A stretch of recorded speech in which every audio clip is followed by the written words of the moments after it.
Hello and welcome to the show. We start this week's FailRace episode with Adamant Agron on GTA 5 doing a stunt race when, as well expected with this series, things go a little bit wrong for the poor Proto, having managed to spin off the wall. That is very, very Austin Powers.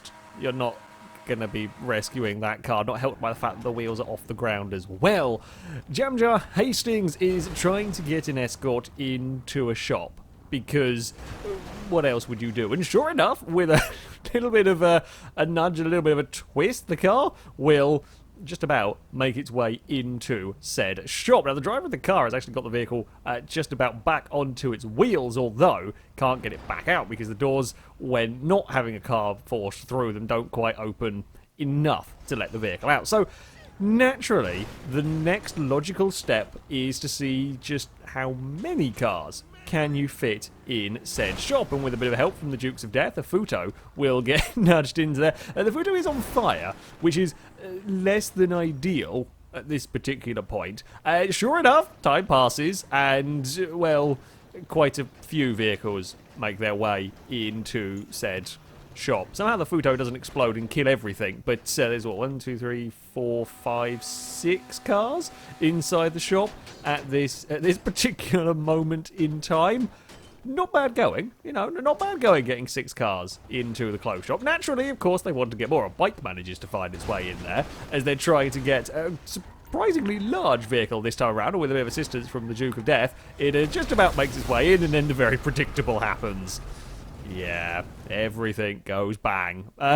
But still, 6 cars and a bike, 7th car a little bit too much, apparently, is the limit for the shops. Suzuki Blue Fox on GTA 5 is flying a rather peculiar plane, not quite looking where he's going, ends up clonking into a tree. Turns out, Peculiar Plane has a special ability, and that is to spin very, very slowly around a tree.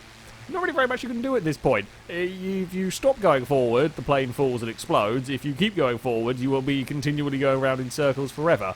Your best bet is probably bail out of the plane. Yeah. I've seen GTA planes do strange things. That's, yeah, well done. Well done, physics. Stuntman, also on GTA 5, is just leaving a car park when spawning in AI vehicles have some problems managing to spawn underneath his Dukes of Death and roll it over. Now, we have seen this spawning glitch occur a few times. This one, though, goes quite crazy with the spawning in cars on top of one another. Really quite crazy with the poor player stuck right in the middle of it. Oh, there's a lot of cars appearing out of nowhere, and then sure enough, a big old explosion ensues once more. Duke of Death is very, very much on fire in all of this. A flaming wreck is thrown at him. Does survive long enough, though. Does survive long enough to get the player out of there before then exploding. Yeah, that's an unfortunate place to be, indeed. We're on to Just Cause 3 with I think a bit of signpost that didn't quite get destroyed, doing strange things with the truck as it flies through the air, lands on a rock before spiraling its way into someone's backyard area. And big, heavy armoured truck that just survived 2 or 3 tumbles. Yeah, those ancient brick walls are going to keep you well and truly stuck in all of that. Riddled Moss 38, also on Just Cause 3, is going for a shortcut with a road car. These always end predictably brilliantly on FailRace episode. Sure enough, the little DS3-esque car gets flipped around across some rocks before spinning wildly out of control on its roof. It doesn't really want to stop spinning. Not quite sure why that is, but yes, that car is very happy to spin around on its roof. Roshake 11 has a little incident with Lamppost. Yep, the supercar is apparently quite hungry, and lampposts do peculiar things to said supercars when they are hungry. The lampposts on Just Cause are dangerous. I will say that much. They are very, very dangerous indeed. Enforcer 98 on iRacing with a V8 supercar. I think he's messing around with a strange setup. Either way, that the physics as the car rolls over get very like the roll itself is strange, but I don't quite know why it then decides to fire it back onto the track in an even weirder manner. Jimlad43 on F1 2017 and, Invisible Suzuka. That's not quite what you want to have. Turns out if you put on Racing Line, it does make life just about livable. It's rather spooky though, trying to work your way around a ghosted ghosted track.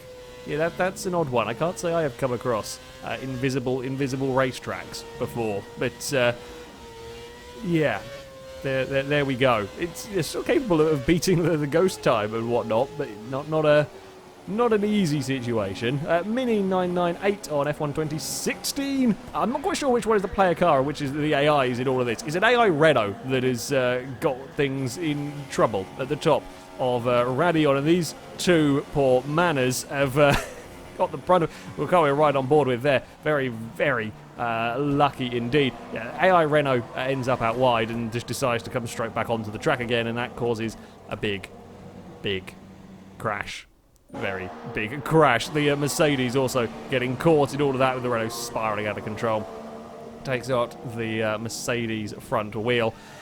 And finally, we have a Drex 125 on Automa Blister again, with some Formula 1 cars coming down towards the first turn at Catalunya, as the inside line of cars all go for a lovely synchronized spin.